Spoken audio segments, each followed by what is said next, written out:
Dnešním hostem je muž, který se dostal mezi absolutní evropskou trenérskou špičku. Vedl nejlepší házenkářské kluby světa, vyhrál ligu mistrň, byl součástí olympijského stříbra a dnes tu stojí u české ženské reprezentace. Mým hostem je Tomáš Hlavatý. Vítejte. Dobrý den, děkuji za pozvání. Možná na začátek jenom, když se ohlédnete za svou kariérou, kdy jste si poprvé řekl, že vlastně možná to trenérství je ta správná cesta?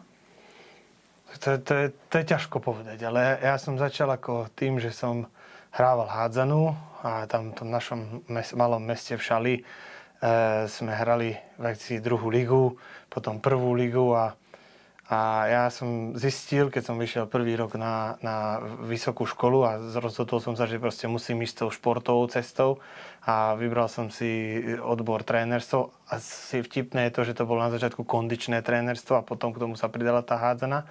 Ale hlavným dôvodom bolo to, že prišiel jeden krásny deň, keď som sa pozrel do zrkadla a povedal som si, že dobre chlapče, tak z teba asi nejaký žiadny vrcholový hádzanár nebude.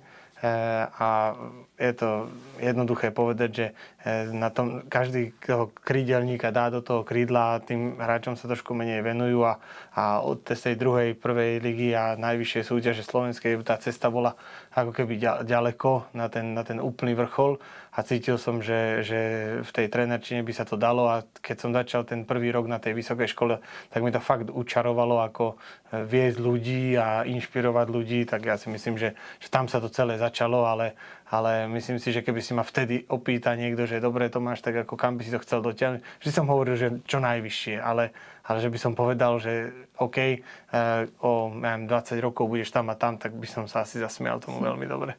Když se podíváme úplně na začátek, jaký jste byl kluk? Byl jste spíš jako dříč nebo talent? Ja si myslím, že ako ja som nikdy nemal talent na nejakú jednu vec, že teraz ja neviem, že by som vedel hrať niečo extrémne dobre. A ako vždy ten šport bol u nás taký topový, že sme sa venovali ako nejakým, my sme chodili vonku, kamarádi a tak ďalej. Tak nebolo to tak, jak teraz, že viac menej tí mladí ako majú kopec iných vecí. Ja som hral futbal za dedinu, potom som reprezentoval školu asi po všetkom, čo sa dalo. Takže ale nemal som žiadny taký šport, že by som si povedal, že dobre, tak teraz tu si ako úplne top a teraz tomuto sa treba venovať, ale vedel som hrať všetko. My sme ako s rodinou, s otcom, s mamou, s malým bratom chodili, ako robili sme všetko. A to mi ako extrémne pomohlo na vysokej škole. Že napríklad na fakulte telesnej výchovy a športu v Bratislave niektorí tí, čo boli vrcholoví športovci a robili len tú jednu disciplínu, tak možno mali trošku väčšie problémy s inými disciplínami, ale ja som to mal ako také, že vždy som sa vošiel do takého priemeru v každom jednom športe. Takže myslím si, že som bol viac pracovitý ako nejaký talent. A kdo vás nejvíc ovlivnil v tom sportu? Tak to si myslím, že ako moja mama a celý ako bola vrcholová športovkyňa, čiže ona sa tej hádzanej venovala na vrcholovej úrovni, tak určite to išlo z domova. Otec bol futbalista zase, takže si myslím, že ako tá rodina bola ako hlavne, kto ma ovplyvnil, ale potom ako v tej športovej kariére by som mohol povedať ďalších ľudí, ale hlavne v tej trénerskej, keď sa mi to vyvíjalo, tak tam by som mohol rozprávať o viacerých ako tréneroch, ktorí mňa nejakým spôsobom ovplyvnili, ale neviem, či sa k tomu dostaneme, to patrí sem teraz.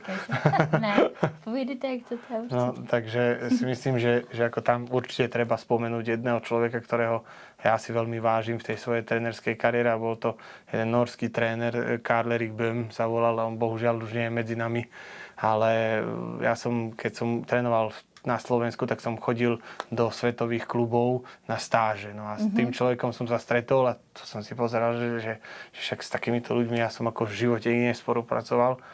Takže to je niekto, koho určite by som rád spomenul. A potom samozrejme na začiatku, tak tam je tých trénerov už takých, čo nie sú medzi nami, tak je Janko Hyaník a teraz ešte obrovský matador máme na Slovensku jedného trénera, čo ja nechápem. Už sa blíži k 80-ke, ale stále válči a Dušan Daníš a potom ďalší, s ktorými som pracoval na tých najvyšších sférach, či to bolo v Rusku, či to bolo v Norsku, ale dnešní ako veľkí tréneri sú ako Per Johansson, potom Ole Gustav Gekstad a samozrejme hlavný matador v tomto je a mentor, to si myslím, že bol Ambrož Martin, s ktorým som spolupracoval dlhšie. A měl jste vždycky plán, jako se dostat do zahraničí? Takže či by som ho mal vždycky, to nemôžem povedať.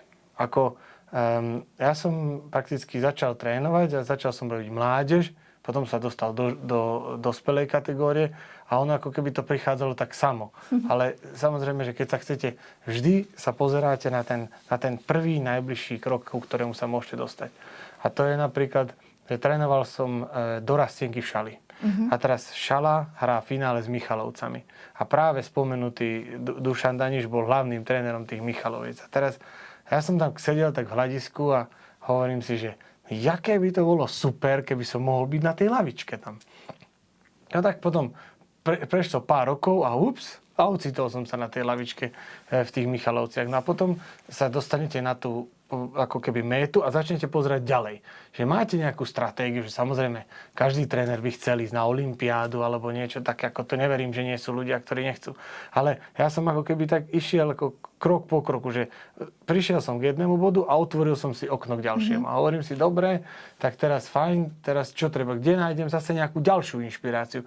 Aby prakticky smerom cez tú inšpiráciu a to vlastne to seba vzdelávanie a seba zdokonalovanie, tak tam prichádzate na také nápady, že dobre, tak teraz čo by sa stalo, keby som sa išiel pozrieť do zahraničia. A teraz, Maďarsko je najbližšie, tak skúsme sa niečo naučiť Győri, Szegede, Veszpréme. A takto som nejako chodil a potom som prišiel, že a potom chodíte po tej Champions League a hovoríte, no aké by to bolo dobré tam sedieť na tej lavičke.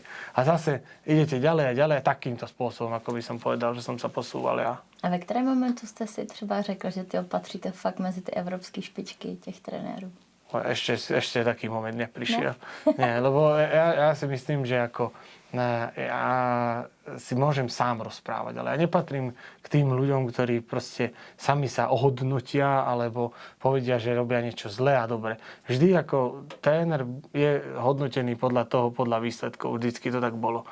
Proste ale vy vnútorne ako tréner sa nemôžete len hodnotiť sám seba podľa tých výsledkov, lebo vy môžete investovať do toho najviac času, ale potom môže prísť nejaký výsledok, ktorý vám ako nepadne vhod a sú nejaké veci, ktoré proste nedokážete ovplyvniť.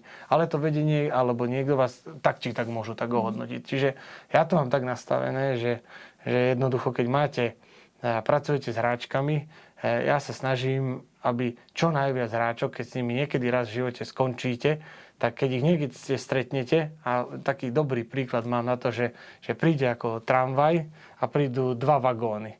A vy ste na tej istej zastávke. A ten človek nenastúpi do toho druhého vagónu, ale nastúpi s vami. Toto je ako taký môj cieľ, že prečo to robíte. A samozrejme, že vy keď pracujete ako tréner, tak vy ste ako keby musíte pochopiť, že je veľmi dôležité, že hráči sú veľmi dôležití. Že bez hráčov sa to proste nedá. A tu sa často zabúda a ja rád hovorím taký príklad trojuholníka, že prakticky sú hráčky, sú tréneri a sú rozhodcovia. No a každý musí vedieť, že čo je jeho rola. A v tej chvíli, keď si povieme, že keď budeme mať hráčky a trénerov, tak dá sa hrať nejako hádzanársky zápas? Odpovede áno, dá. Lebo tí tréneri si to medzi sebou nejak odpískajú. Keď budeme mať hráčov a rozhodcov, dá sa hrať zápas? Tiež sa to nejako dá. Lebo tak hráčky sa nejak vystriedajú a tak a budú sa... Ale keď budeme mať trénerov a rozhodcov, tak hádzanársky zápas sa hrať nedá. To je pre mňa také... To sú také ako dôležité body, ktorých sa jednoducho chcem držať. Samozrejme, nestane sa vám to, že každý teraz je z vás ako úplne nadšený, lebo proste ľudia majú inú realitu, jak vy, ale ten tréner musí veriť tej svojej ceste a musí ísť za tým. Samozrejme, stretne ľudí, ktorí sú ako proti, alebo nelúbi sa im, alebo možno poviete niečo, čo im nepadlo vhod, ale jednoducho to patrí k tej robote. Ale dôležité je to, aby to nebolo cielené. Jednoducho tým je to najdôležitejšie a pred tým sa nič nevkladá. Žiadna organizácia, žiadne ego, nič len ten tím je číslo 1. A potom si myslím, že môžete odchádzať z tých tréninkov ako s čistým svedomím. A když jste úplně na začátku zmínil i tu olympiádu, jak vy jste se dostal k té ruské reprezentaci? No to bolo také zaujímavé celé, lebo prakticky, jak ja som trénoval v Rostove, tak ten môj kolega Ambrož Martin dostal ponuku trénovať ženskú ako ruskú reprezentáciu a zobral si ma so sebou. Čiže sme išli zase ako partia, ako dvaja spolu. No a bohužiaľ na šampionáte v Dánsku nám ten šampionát nevyšiel a skončili sme na 5. mieste. Už počas šampionátu ako kolegu odvolali ako z pozície. No a ja som potom dostal tú možnosť od nich, že aby som ako ostal, ale bolo mi povedané, že nemôžem byť ako na papieri ako hlavný tréner, lebo jednoducho situácia je taká, aká je, že teraz musia ísť zase tou svojou cestou a oni to tak striedali, že mali zahraničného, mali domáceho trénera a hovorím, dobre, tak samozrejme ma to zaujíma. No a ako predseda zväzu, jeho to zaujímalo, že aby som ostal. No a ostal som tam a potom o rok a pol na to sme išli na olympiádu. Čiže hrali sme kvalifikáciu a išli sme na olympiádu a išli sme na jedno z najväčších show, čo sa týka nejakých tých športových úspechov. Ako to nič lepšie ako olympiáda. A jak vypadá tá olympiáda a těma očima toho trenéra? No tak vypadá to tak, že proste musíte makať. Že vôjdete do tej olympijskej dediny, ale to už není len tá olympijská dedina. Už je to ako keby tá príprava na tú olympiádu. Je to ako keby obyčajný turnaj. Vy musíte nad tým rozmýšľať, že je to jednoducho turnaj. Vy musíte sa snažiť tie ostatné vnemy ako keby trošičku vytlačiť. Ale ale realita toho celého je, že okolo olympiády je vždycky väčší boom. Takže a cítite ešte väčšiu zodpovednosť. Čiže napríklad, keď idete hrať obyčajný ligový zápas, ja to hovorím obyčajný, ale hráte tých ligových zápasov je čo najviacej a vždy toho, čo máte najviac, tak to ako keby si ten človek cení ako keby najmenej. Hej? No a tá olympiáda je raz za 4 roky. A každý si chce zavesiť nejakú medailu na krk, čo sa týka olympiády. Už len prežiť to a stretnúť sa s tými športovcami. Ako všetky tie hodnoty tej olympiády ako také. Vy vôjdete, mňa toto fascinovalo, že som otvoril prakticky dvere na izbe, vyšiel som von do tej olympijskej dediny a tam chodili rôzni športovci a ja jak ako blázon do športu, že ja všetky športy pozerám, tak ste pozerali, tam je taký tenista, tam je taký a všetci sa tvárili, že sú seberovní. A práve to pre mňa bolo niečo fantastické, tam zažiť, že aj tí basketbalisti alebo hádzanári z tých iných krajín a fakt hovorím, tí tenisti ako a x ďalších športov, samozrejme volejbalisti a tak tam chodia medzi vami a pozdravia sa s vami, bavia sa s vami, s nimi sedíte pri stole, večeriate, raňajkujete, obedujete a to je niečo famózne. A druhá vec, že tá olympiáda formuje osobnosť človeka. A to formovanie tej osobnosti, že keď to raz zažijete, tak už viete, čo musíte pre to urobiť, aby ste tam išli znova. Že to bude ešte ťažšie, lebo každý tam chce byť v tej olympijskej dedine. Takže ja si myslím, že očami trénera je to z toho, tam sa naučíte to, čo musíte tým svojim hráčkam hovoriť alebo hráčom hovoriť, aby ste ich vôbec na to pripravili. Lebo jednoducho, keď to niekto nezažil znútra, tak má iný pohľad na to, ako keď to niekto videl len ako zvonka, že ide tam prvýkrát. A keď už by som sa raz v živote dostal druhýkrát, to nikdy neviete. A to je v tom ten paradox, že idete na tú olympiádu prvýkrát a vy neviete, či sa vám to niekedy v živote ešte podarí. Lebo to je úplne o niečom inom. A co se děje třeba v zákulisí, co běžný fanoušek jako nevidí? Nebo nikdy neuvidí? Ja si myslím, že to, čo bežný fanúšik neuvidí, to je práve to, čo bežný fanúšik neucíti. Lebo v dnešnej dobe tých médií a všetkého tohoto, že nás tam prakticky natáčali všade možne a tie médiá boli úplne všade. Takže ja si myslím, že ako ten fanúšik má dosť dobrý prehľad o tom, čo sa tam deje, ale vlastne ten duch tej olympiády, to je to, čo musíte to, čo ucítite, to nikdy ten fanúšik cez tú obrazovku neprecíti. Lebo vy vojdete a teraz máte ten pocit, že dobre, však hrajú obyčajný zápas, len je tam viacej ľudí. Na to sa pozerať, OK, sú tam tie olympijské kruhy. Ale tie motýle a to bušenie vnútri, s čím sa tí športovci musia vyrovnať, aby proste zastavili všetky tie vonkajšie vnemy a venovali sa na ten zápas a vy tam stojíte vedľa tých športovcov, pracujete s nimi a to je to, čo ten bežný fanúšik nemá šancu zistiť. A je to ako fantastické oproti tomu, ako sú tie bežné zápasy, ako som povedal, potom sú tie zápasy Ligy majstrov a potom sú tie zápasy tých olympijských hier. Co vás tam třeba nejvíc jako překvapilo? Úplne, Co ste nečekal? úplne najviac ma prekvapilo to, čo som povedal na začiatku, že jak sme tam vošli, tých športovcov vy nejakým spôsobom vnímate cez ten televízor.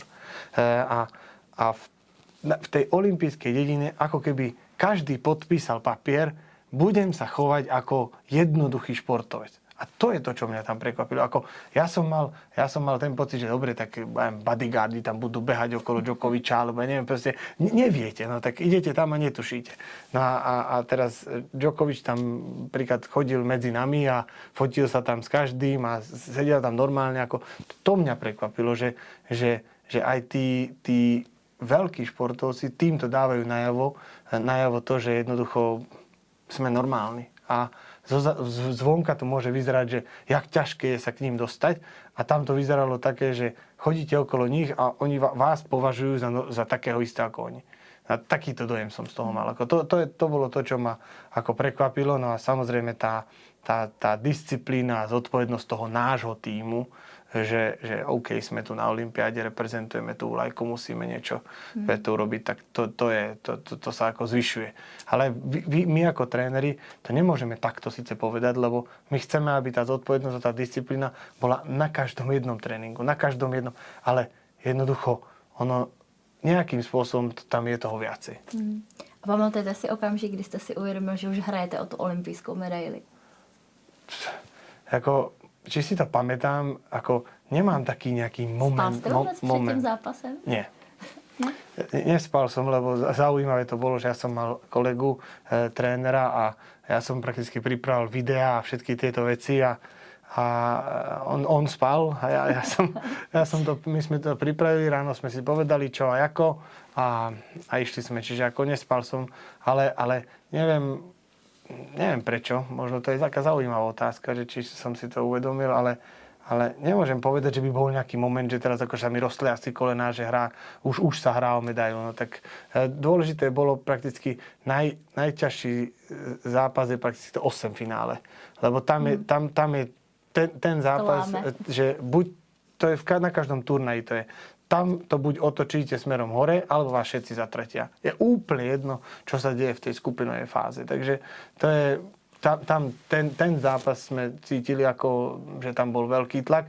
No a potom prakticky to semifinále, to sme hrali proti Norsku a to bol jeden z našich najlepších zápasov, kedy som na lavičke bol, ako to určite v každom prípade. No a potom už keď viete, že idete do finále, tak už viete, že nejaká placka bude. Takže, ale potom už cítite, že už zase je ten vrchol.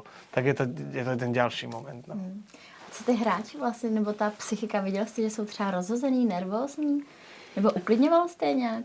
Ja by som povedal, že nemali sme tých hráčov hráčky nejak moc rozhodené, alebo že by boli nejako extrémne nervózne. Že tomuto sme sa venovali a držali sme ten tým ako v nejakej tenzii, ale mal som taký zaujímavý rozhovor s brankárkou, lebo to je taký moment, čo mi utkvel v pamäti, že mi zavolala, že tréner, že môžete ešte so mnou prejsť, že nejaké detaily a tak sme sa bavili a normálne tam som cítil, že ona potrebuje, aby urobila všetko preto, aby bola pripravená. A tam sa potvrdila tá moja teória, ktorú ja hovorím, že vždy vzhľadom na čas a možnosť prípravy vy musíte urobiť svoje maximum. Reálne, si poviete, že reálne potrebujem urobiť 100%, ale možno v tom časovom horizonte vy nie ste schopní 100% urobiť. Ale keď vy urobíte, dajme tomu 80, čiže maximum vo svojom čase, tak poväčšinou sa vám vždy podarí uspieť. A ja rád to prirovnávam k nejakej skúške. Príklad idete na skúšku a teraz máte takéto skriptá. A není šanca, aby ste to za 2 týždne prečítali, ale za tie 2 týždne, keď budete mať čas pracovať na tom a čítať a učiť sa, tak vy budete sa učiť a nepôjdete si zakopať alebo hrať sa na telefóne alebo niečo. Čiže vy spravíte maximum preto, tak poväčšinou sa vám to podarí, aby ste tú skúšku zvládli. A to isté som cítil od tejto hráčky. A potom sme sa tak rozprávali a skončila a ja som vedel, že ako to extrémne dobrá brankárka. A ona sa ma pýta, že ako tréner, že čo by ste mi že poradili? Čo ešte ako... Ja nechcem radu, ale chcem, čo je kľúč k tomu, aby sme proste zajtra tie norky ako porazili. A ja som jej povedal, že počúvaj, v útoku sa o to postaráme, my potrebujeme v obrannej fáze, aby ty si zachytala také isté percento ako na druhej strane Katríne Lunde, čo je veľká top brankárka, ktorá skončila so svojou kariérou ako najväčšia ikona, asi aktuálne neexistuje. No a ona to proste urobila. Takže, a my sme ten zápas vyhrali. Tak, Obavu si jak to vyprávíte krásne. Ona potom po zápase prišla za mnou, ja som jej to povedal a to je zaujímavé, že jak tí hráči si niektoré momenty tak úplne perfektne zapamätajú a to som sa už naučil, že fakt si tie momenty tie hráči zapamätajú a prišla a hovorí, tak čo? Mala som takú istú percentuálnu úspešnosť. Hovorím, áno, mala si asi o percento viac. Takže bola taká rada, no a, ale ona bola maximálny kľuďas. Ako, že by sme mali nejakých stresmenov v tíme, to nemôžem povedať. A to myslím si, že to bola ako sila toho týmu tiež. A jak třeba jako trenér reagujete když hráčka udělá jako chybu v nějakou důležitou chvíli? Jaký jste trenér? Křičíte? Nebo jste v klidu? To je niečo, čo sa každý trenér učí, podľa mňa. Lebo záleží to od osobnosti. Myslím si, že emócie treba vyjadrovať navonok, ale viem aj to, že v momente problému alebo nejakej chyby tam není miesto na to, aby ste kričali, ale je moment na to, aby ste pomohli. A opačne to funguje zase vtedy, že niekedy, keď vidíte, že ten tým sa vám už trošičku tak plážo, tak musíte nájsť ten najvhodnejší moment, keď sa ľudia cítia najlepšie, je všetko v pohode, tak vtedy je ten moment, keď treba ako zase okríknuť, dajme tomu, ale v tom pozitívnom slova zmysle. Proste žiadna urážka, žiadne nejaké osobné, ale zase len smerom k tomu týmu. Že ak tieto veci sa budú v našom týme diať, tak môžeme očakávať, že ten úspech prakticky sa nepríde len tak, ale musíte pracovať týmto smerom. A vždy ten tým vám prakticky vyjdete, ja to hovorím, to už ste asi veľakrát počuli, že úspech je cesta.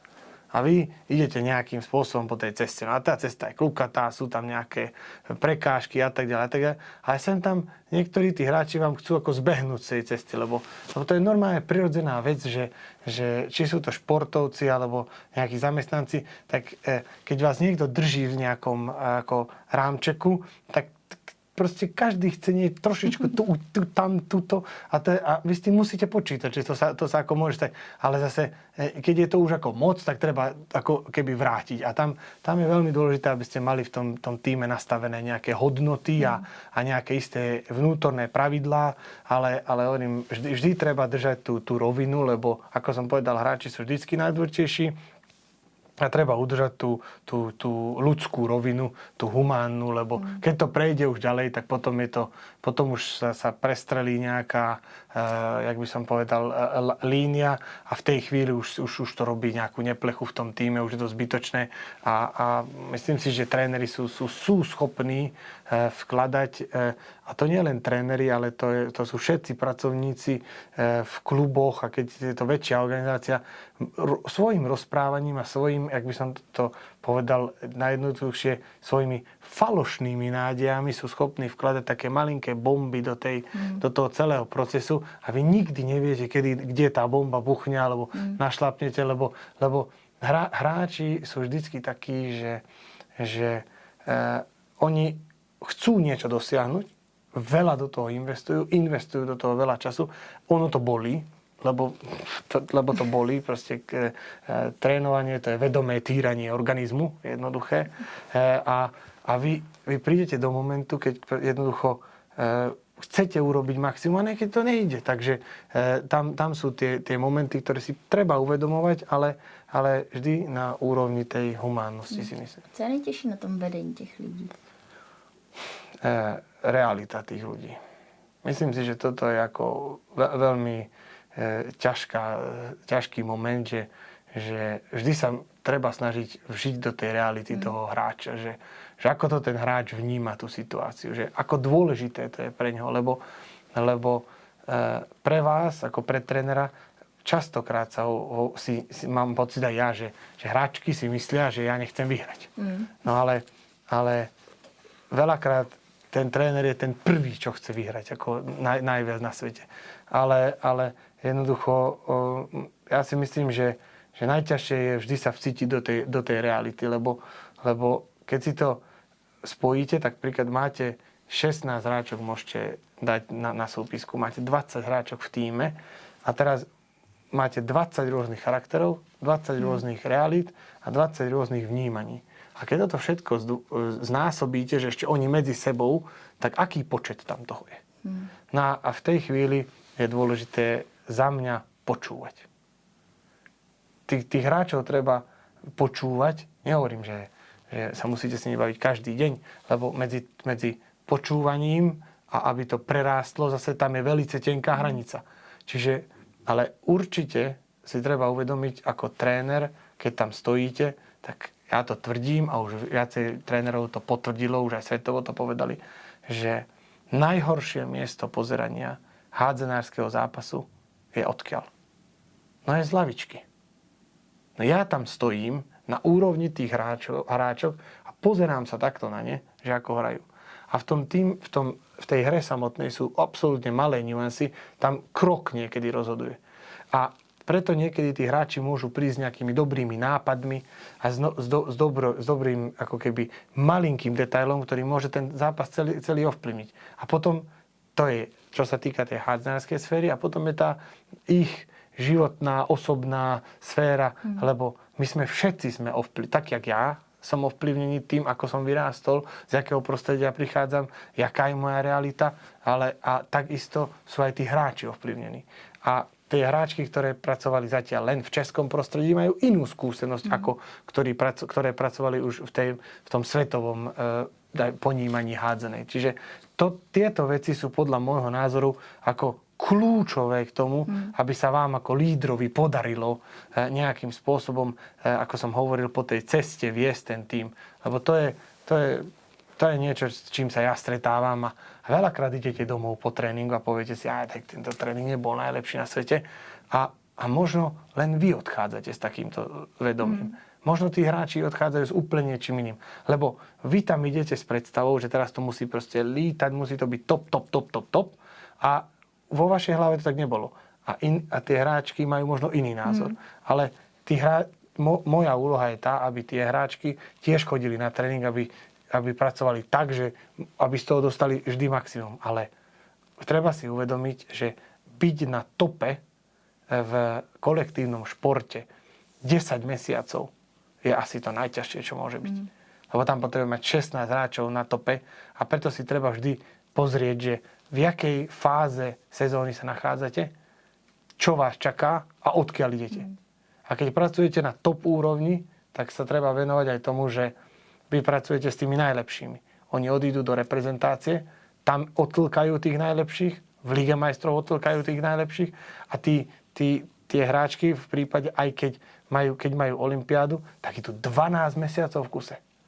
A tí, čo robia individuálny šport, tak sú vrcholy. Že vždy sa na ten vrchol dokážete pripraviť. Ale tu prakticky vy máte ako keby vrchol 2-krát za víkend. Lebo hráte 2-krát za víkend zápas. Ale to je na tom, že vy ste tam od toho, aby ste tú váhu toho zápasu odhadli a pripravili ten tým správne, aby ste dosiahli ten daný cieľ. A jak třeba pracujete jako s krizí? Nebo co vás naučili nějaký největší prohry? No ako najväčšie prehry ma naučili akceptovať tie prehry. Lebo jednoducho vy musíte akceptovať to, že prehra k tomu patrí. A už aj takisto, jak ja, takisto aj viacej mojich kolegov, sme sa bavili, sme už zažili také momenty, že máte nejaký vrchol a pred tým vrcholom príde nejaká absolútne nečakaná prehra, ktorú teraz si poviete, že tak toto sme ako asi nemali prehrať a tak, ale potom treba uvažovať nad tým, že ako sa vám podarilo ten tým nastaviť na ten zápas a ako blízko je už ten vrchol. Lebo veľakrát sa stane, že tí, ako keby, je dôležité pozerať na to, že sú tie dvere otvorené alebo zatvorené. A nepozerať sa, že čo už je za nimi. Lebo prídete a narazíte do tých dverí. A to je podľa môjho názoru dôležité, že vy musíte ako akceptovať to, čo sa deje. Musíte stať dvoma nohami na zemi, nelietať niekde v oblakoch a hľadať nejakú Ameriku, ale vždy ten ďalší krok. A ten kolektívny šport je práve o tom, že vždy je najdôležitejší ten ďalší krok. Nie je to, čo bude o 3 týždne, ale vy ako tréner s tým musíte počítať, že to tak je. Lebo vy pripravujete stratégiu ako dlhodobú. Lebo bez stratégie to je ako práca bez cieľa. Jednoducho vy musíte mať krátkodobý cieľ, dlhodobý cieľ a niekedy aj na roky dopredu, čo by ste chceli s tým tímom robiť. Ale ten tím musí fungovať tak, že čo je najbližšie, čo je to najdôležitejšie, ktoré musí prísť. Ten krok. No. A samozrejme, krízy, oni vždy prídu a vtedy keď prichádza kríza, tak tí hráči čakajú, že vy prídete s niečím. A tam je dôležité, aby vy ste tých hráčov už predtým pripravili na to, že oni musia prebrať zodpovednosť za to, čo robia. Lebo veľakrát sa stane, že pracuje sa len tak, že čo tréner povie hráčom, tak tí hráči proste urobia. A ono to tak nefunguje. Lebo my máme, príklad poviem, v hádzanej máte 3 timeouty, to je 3x minúta. Môžem sa porozprávať s dievčatami o tom, čo a ako. Mám na to, dajme tomu 20 sekúnd, lebo viac už nevnímajú.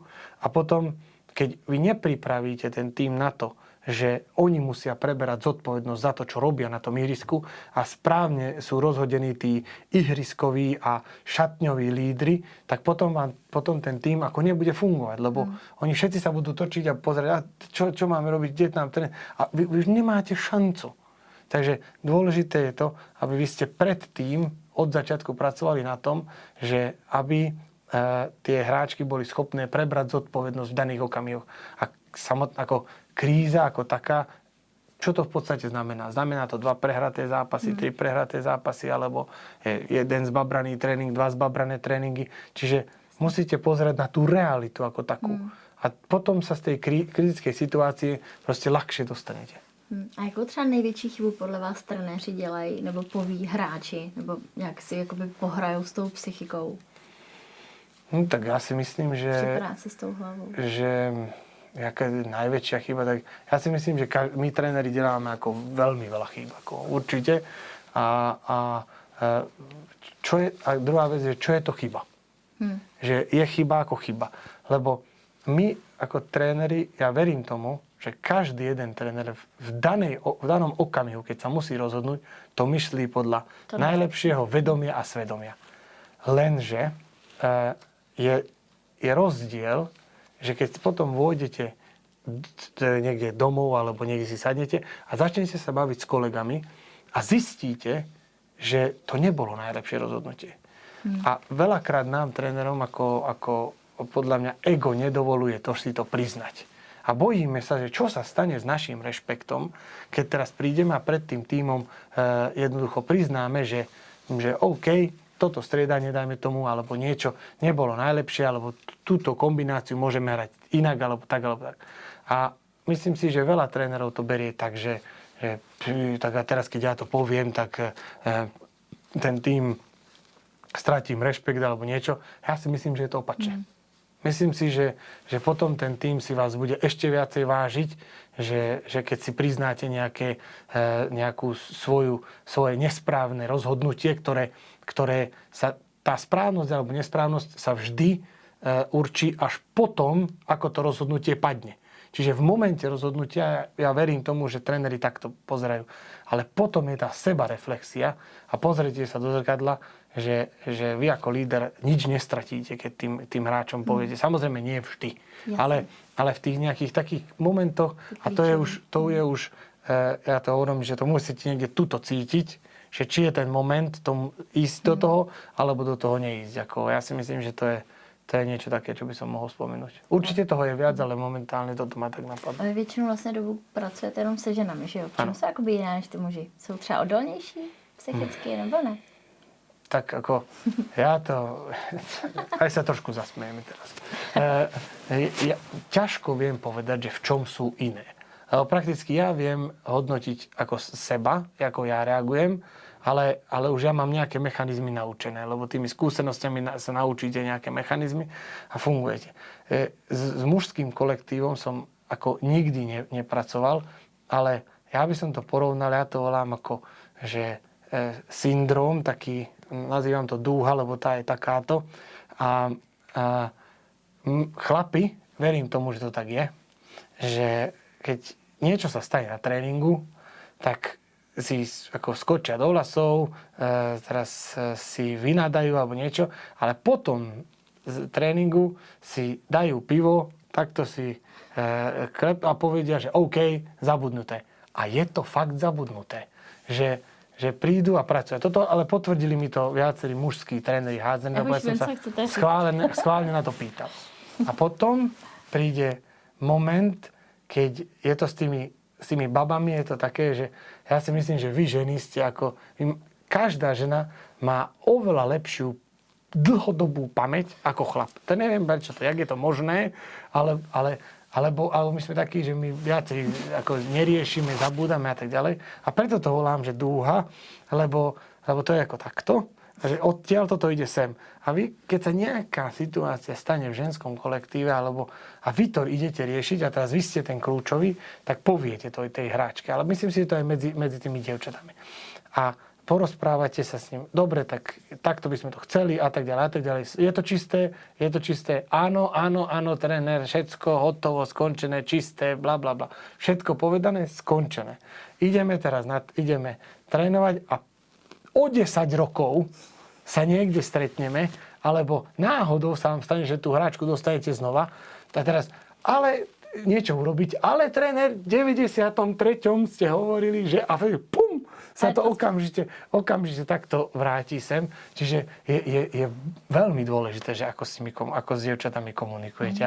To je ako veľký challenge. A preto hovorím, že takisto aj ja, takisto aj iní tréneri, urobili sme chyby a ešte ich veľa urobíme. Urobíme tých nesprávnych rozhodnutí, ale dôležité je to, že v ten daný moment, kedy to rozhodnutie robíte, tak to robíte najviac pre ten tím.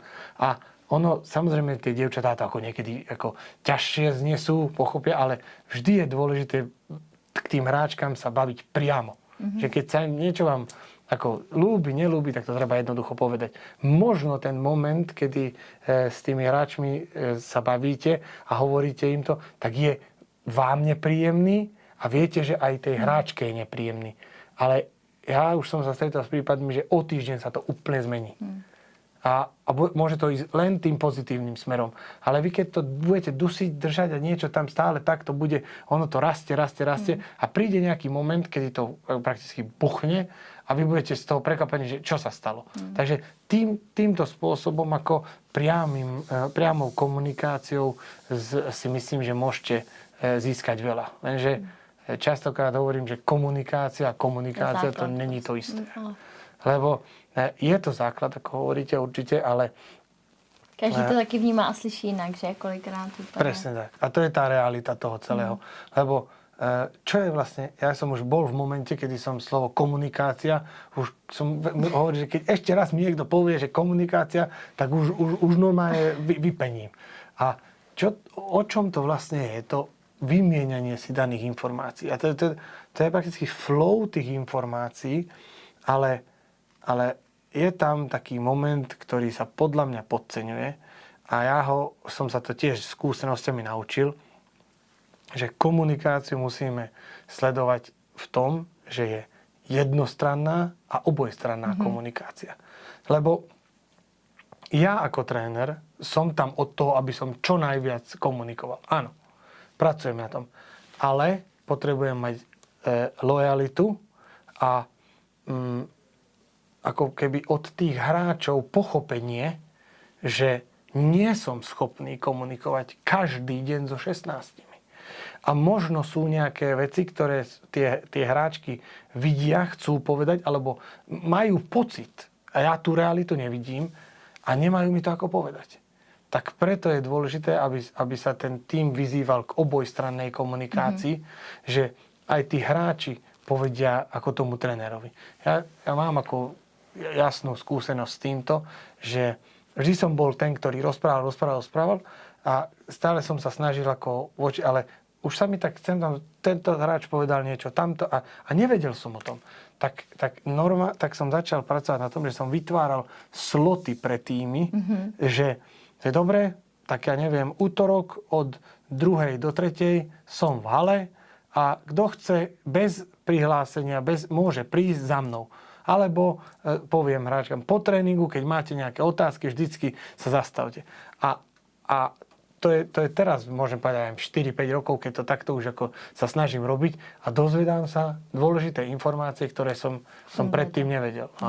A potom vám príde ako trénerovi taký moment, že dobre, tak trénoval som, ja neviem, pred 10 rokmi niekoho iného, pred 15, že čo si ty tým hráčkam vôbec rozprával, chlapče?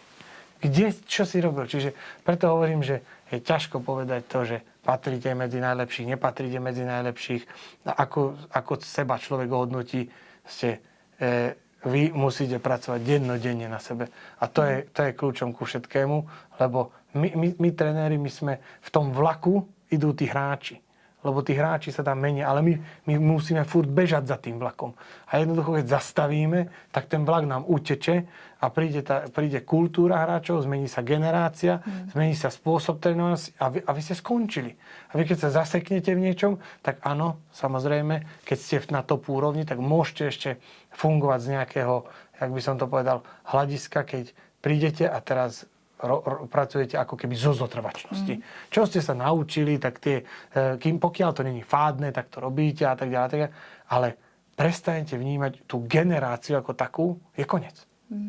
Keď poviem, zažil som tréneri aj kolegovia obyčajný mobilný telefón. Pred 10-20 rokmi to nebolo až také ako teraz. Ale teraz tá mladá generácia má ako keby už ten telefón je súčasť ruky. A v momente, keď im poviete, dobre, odložte telefóny, tu ich zavrite, tak jednoducho narušíte už ten klasický flow, ktorý oni majú. A ja hovorím, dobre, na jedle a tak ďalej, aby to nemali a tak ďalej. Ale úplne im to teraz odtrhnúť, tak môže sa stať, že rozhodíte tých hráčov. To je šílený tohle. Co třeba ženy nejvíc potřebují jako od vás, od trenéra? No, to je ako dobrá otázka. Ale čo potrebujú? No tak ja si myslím, že musia byť vedené. Ako jednoznačne musí byť líder lídrom, musí ukázať smer toho tímu a to je dôležité, aby ste chápali ten svoj tím. Chápali tie hráčky ako také. A oni, keď tie hráčky budú cítiť, že ste s nimi v tom a chápete ich, tak ja si myslím, že baby ako veľa vydržia. Ako fakt hodne znesú. Až niekedy som zažil situáciu, že som si povedal, že to fakt vážne, že takto ako dokážu zvládnuť. A niektoré tie životné príbehy tých hráčok sú také zaujímavé. A niekedy potrebujú podporu zase, aby ste ich podporili, ale myslím si, že na tej topovej úrovni je dôležité, aby ten líder ako bol lídrom, aby viedol ten tým. Len tak ako hodiť, samozrejme, že tu máte, robte si čo chcete, to ako nebude fungovať v ženskom kolektíve, ale aby ste ukázali ten smer a potom samozrejme v dnešnej hádzenej sa vždy chcete približovať tej najlepšej top a sú nejaké šablóny, ktoré vy ich vediete a potom ich musíte viesť k tomu, aby prebrali za tú zodpovednosť a aby oni boli schopné reagovať v tých situáciách a preto hrajú v tých top kluboch, aby vedeli, kde sa nachádzajú. A myslím si, že potrebujú vedieť svoju rolu v tom kolektíve, že keď zvládnete to, že ženská hráčka vie svoju rolu, je si toho vedomá, a napríklad môže to byť aj, 5 minút na ihrisku a 55 minút na lavičke, tak dokáže prevrátiť podľa mňa svet hore nohami. Ale musí to vedieť. A kdo koho víc naučil? Vy své hráčky nebo hráčky vás?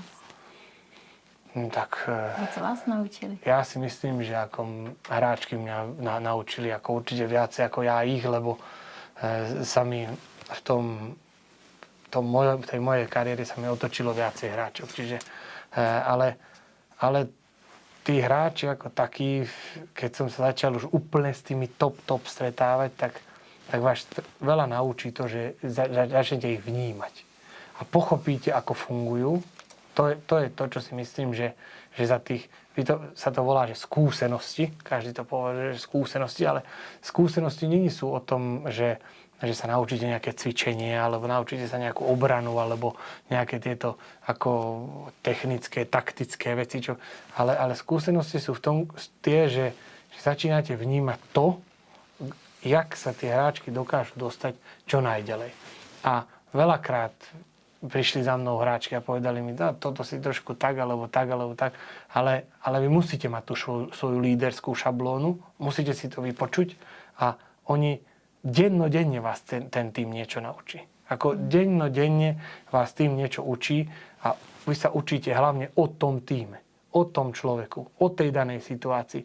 A to je proces učenia. Vy ste síce ten, ktorý je líder, ktorý to vedie, ale ja hovorím, každý deň sa človek učí. A vybavíte si nějaký největší neúspěch?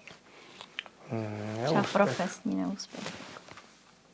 Ako, tých si teda vybavujem všetky. No, skôr tie úspechy by som... Ako najviac, viete čo, ja poviem tak, že veľmi ma bolela jedna situácia a je to vtipné, nie je to úplne z toho topovejšieho momentu. Keď som ešte trénoval juniorskú reprezentáciu Česka a nepostúpili sme na majstrovstva. Na majstrovstva sveta do Španielska a chýbal nám jeden jediný gól a to bolo niečo, čo som si so sebou niesol asi zhruba 10 rokov a možno aj viacej. A teraz, keď som sa dostal naspäť k tej ženskej reprezentácii, tak niektoré tie dievčatá, s ktorými sme to nedokázali vtedy spolu, tak s nimi sme to prakticky zvládli teraz na majstrovstvá do Nemecka. A potom, jak sme tú kvalifikáciu spravili, tak som im povedal, že dievčatá, že tento moment ako vo mne dlho vrel a niektoré z vás ako ten moment absolvovali. A tento moment bol taký, že toľko paralel, koľko nastalo s tým a tým momentom, ja nedokážem si ani vysvetliť, že či to vôbec je možné. Lebo my sme kvalifikáciu hrali v Litve a hrali sme to proti litevskému týmu a Norky tam boli s nami a potom ešte jeden slabší tým. A Norky tam boli o pár dní dlhšie a tie sa tam pripravovali a porazili Litvu o menej ako nás a my sme zremizovali s Litvou a tým sme prakticky ako nepostúpili na majstrovstvá. A prišiel som k ženskej reprezentácii a potom prídete na prvé svoje majstrovstvá, máte hrať kvalifikáciu a vyžrebujú vám Ukrajinu a vy idete hrať ten kvalifikačný zápas do Litvy. Čiže to je také vtipné, že som si hovoril, že tak toto fakt ako není možné. A vošiel som do haly a to bola ako čerešnička na dorte a to meno tej najlepšej hráčky, ktorá vám to bolo x rokov dozadu, vám normálne zostane v hlave. Inesa Verbovík sa volala, ktorá nám dala najviac gólov, bola najlepšia hráčka toho týmu. Ja vojdem do tej hale a ona bola zapisovateľka za stolíkom. Takže a ja som tam išiel a hovorím, nie si ty náhodou Inesa Verbovík? A ona, no áno, ja som, že toto, ja robím pre Litevskú federáciu. Toto. Čiže ten moment, ako to vo mne proste jednoducho zostalo, lebo to boli moje začiatky. A potom to veľmi ako ma hnevalo ako kvôli tomu týmu aj všetkému, lebo mali sme obrovskú šancu ako postúpiť a boli sme aj dobrí a jednoducho sme to nezvládli a to ma ako hnevalo ako profesne a dlho sa to so mnou tiahlo a hovorím, aj v finále olympijských hier sme hrali, v finále Champions League, čo sa nepodarilo, aj to sme hrali. Čiže všetky tieto neúspechy, ale z tých začiatkov tie neúspechy, tie sú ako také, čo sa najviac potvrdia, že napríklad poviem, dorasteneckú súťaž sa nám podarilo vyhrať, potom sa nám nepodarilo, ale ten nezdar si pamätáte čo najviacej. Čiže tých začiatkoch tie prehry boli také, že ešte ste to vnímali tak, že ako tam sa zrútil svet. Ale ono reálne sa ten svet nezrúti, lebo ono to patrí k tomu. Keď nastúpite na ihrisko, tak jeden tým musí vyhrať a jeden tým proste musí prehrať. Takže to je... A potom to beriete tak, že sa z toho musíte poučiť, ale v tých začiatkoch to tak neberiete, že áno, teraz sa z toho poučím, alebo niečo, lebo vtedy vidíte, že tá cesta pred vami je ako obrovská a teraz ste mali jednu šancu a tu ste nezvládli. Ale dôležité je to, aby ste človek postavil a išiel ďalej. Jednoducho, vy ako tréner v tých začiatkoch musíte prejsť cez tých ľudí, čo sú prajní, čo sú neprajní, ktorí chcú, aby sa vám to podarilo, ktorí nechcú, aby sa vám to podarilo. Potom sú ľudia, ktorí schválne vám hovoria opačne a potom sú ľudia, ktorí skrz nejaké iné veci s vami majú problém, ale vy musíte ísť ďalej a musíte to brať, že to je ako poslanie, ale myslím si, že veľa mladých trénerov skrz tých začiatkoch ako končí. A teraz ako... Chtěl jste někdy skončit? Nebo nevěřil jste si někdy? Zažil jste to? Vy ste si ako neveril.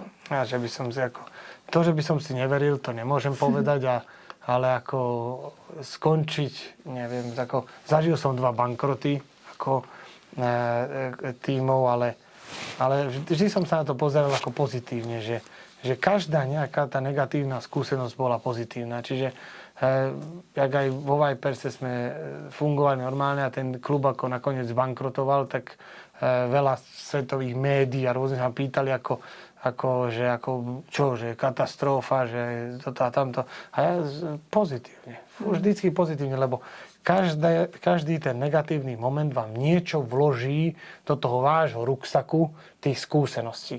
Lebo z tých pozitívnych momentoch sa ako naučíte veľa, musíte sa vedieť ohodnotiť, lebo ako keby ten pozitívny moment je zase impuls, je to motivácia, že proste chcete ísť ďalej, že aké to je super, teraz jednu metu som zdolal, teraz chcem ďalšiu metu zdolať.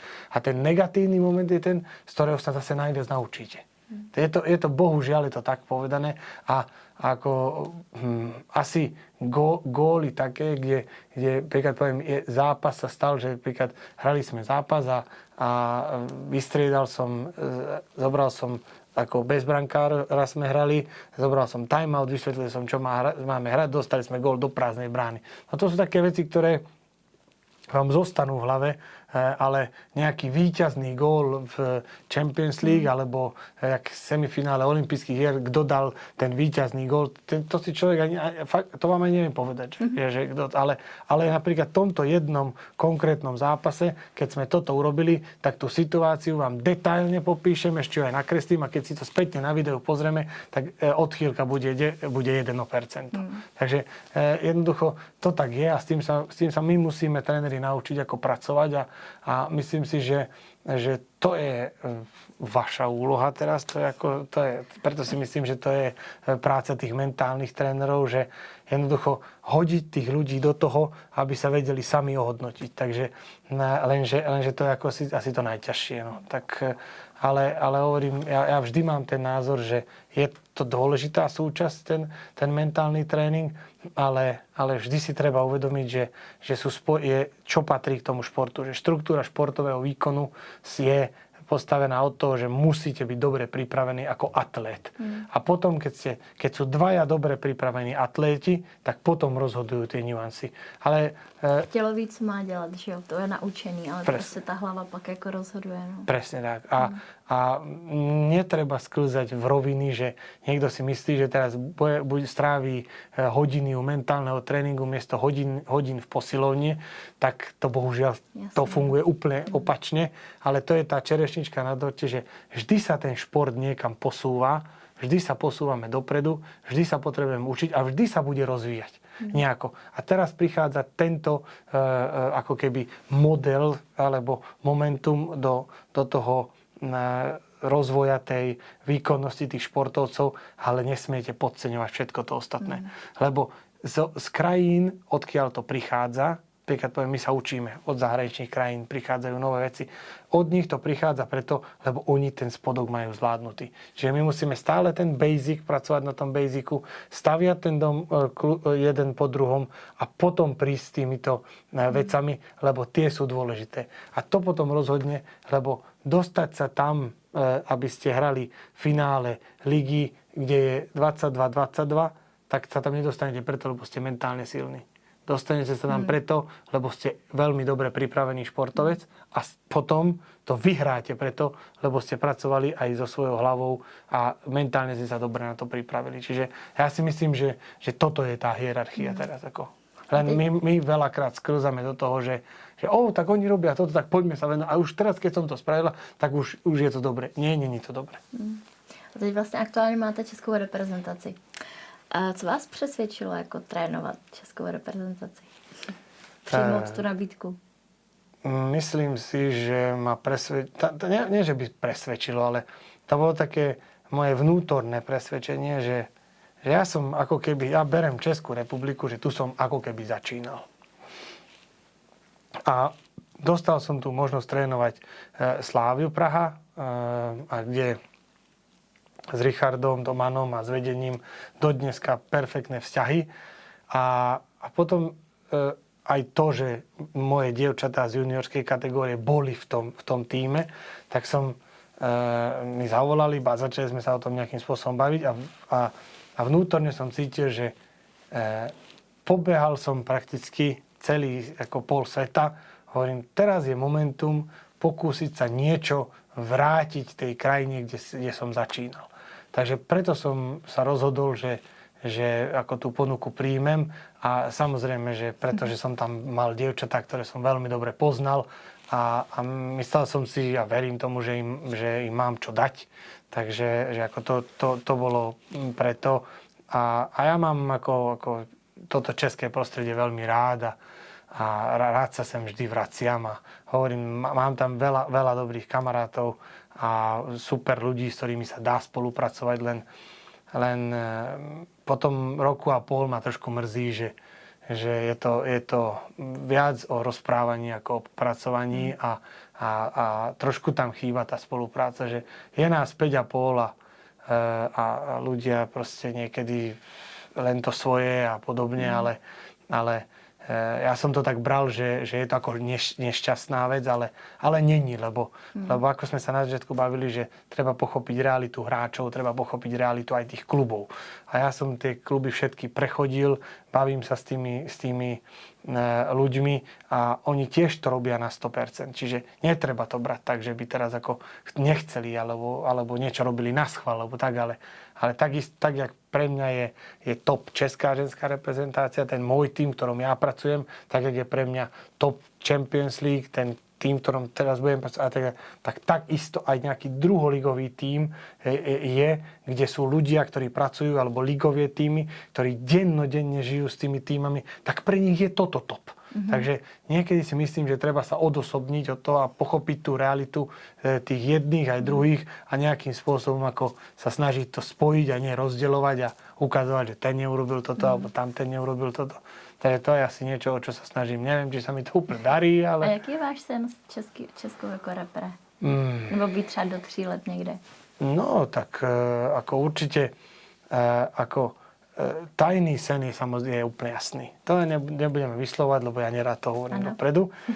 Ale my sme sa dostali k tej reprezentácii teraz v takom stave, že ten tým je veľmi mladý a môj cieľ s nimi je ako samozrejme prísť do momentu, kde účasti na šampionátoch nebudú ten najvyšší level, že OK, dostali sme sa na šampionát a tam ako uvidíme, že čo bude, ale aj na tých šampionátoch urobiť ako nejaký výsledok, na ktorý budeme hrdí. Takže to je taký môj cieľ a samozrejme to je cieľ ako celkovo toho kolektívu, ako celého realizačného tímu a môj osobný cieľ, aby sme ako osobnostne a herne a ľudsky posunuli tie hráčky ďalej.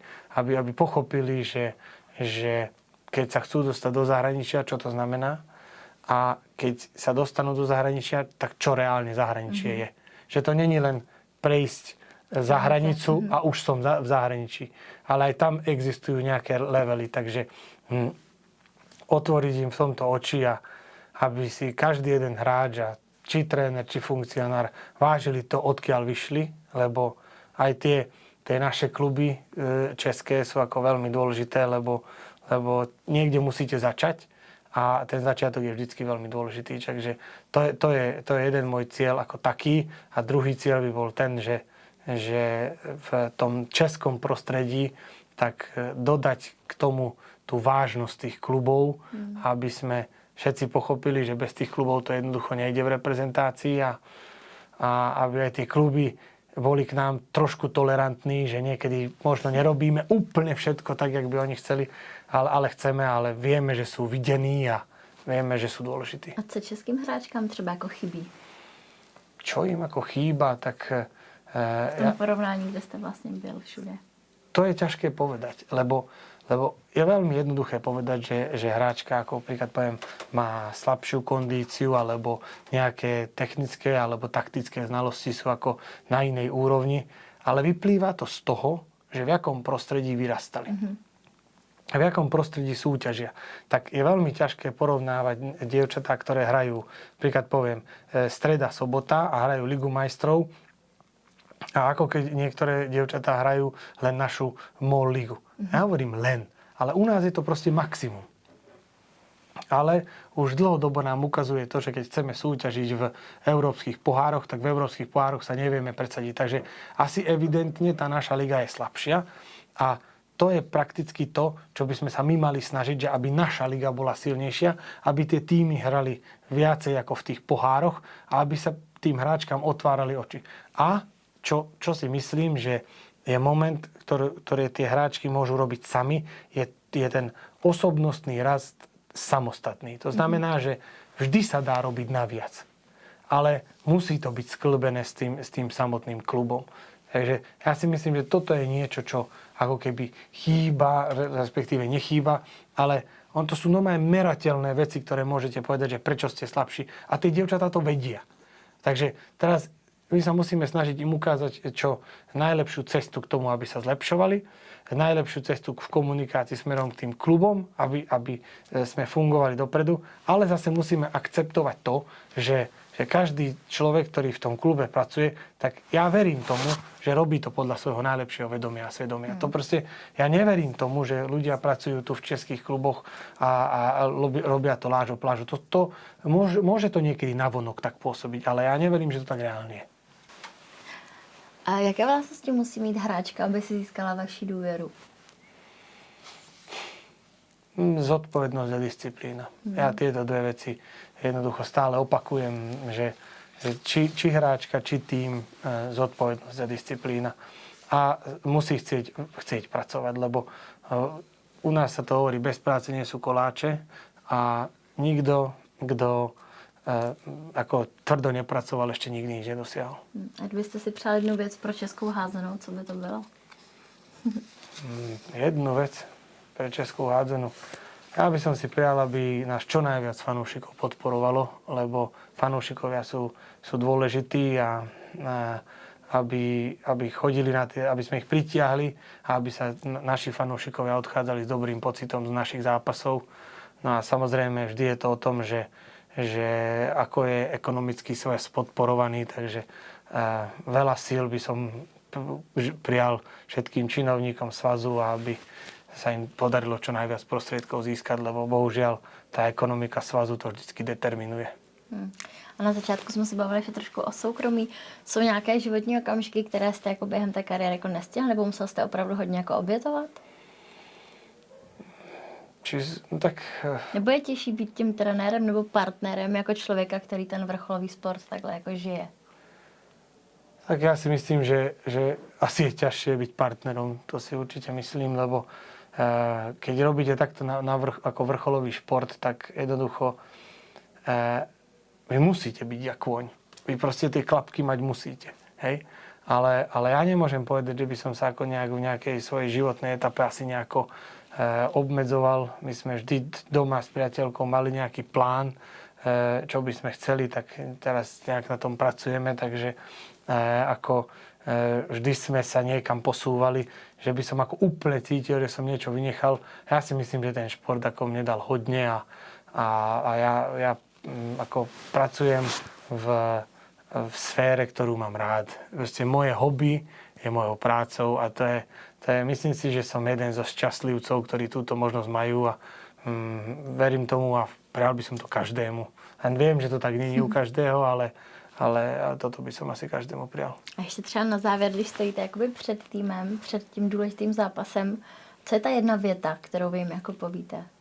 Jedna věta? Nebo kterou potřebují jako slyšet ty hráčky?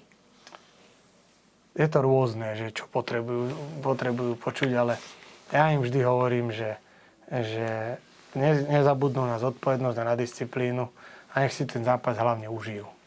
Lebo ako som povedal v istej časti rozhovoru, že vy nikdy neviete, či sa vám to ešte raz podarí. A keď si to neužijete, tak nemáte z toho ten vnútorný feeling a ten pocit, len proste ten čas nejak prejde.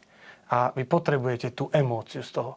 Tak tie hráčky, takisto, a to budú počuť odo mňa teraz, keď na tých domácich majstrovstvách ako x krát, že po x rokoch sú majstrovstvá sveta, my si to musíme užiť, ale nie tak, aby si ľudia mysleli, že my si ako ideme užívať.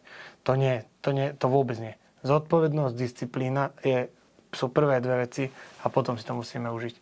A potom budete mať z toho emóciu, s ktorou môžete pracovať, ktorá vás môže nejakým spôsobom posunúť a ktorú budete môcť ešte dlho potom rozprávať svojim známym, rodine, fanúšikom. Já děkuji moc, Tomáši, za dnešek, za váš čas, za tu důvěru, za tu energii a hodně štěstí, ať se daří s českým repre. Co splní všechny ty sny. Ja ďakujem za pozvanie a bolo to fajn si takto porozprávať. Ďakujem pekne. A vám děkuji, že jste poslouchali Šťastnou hlavu.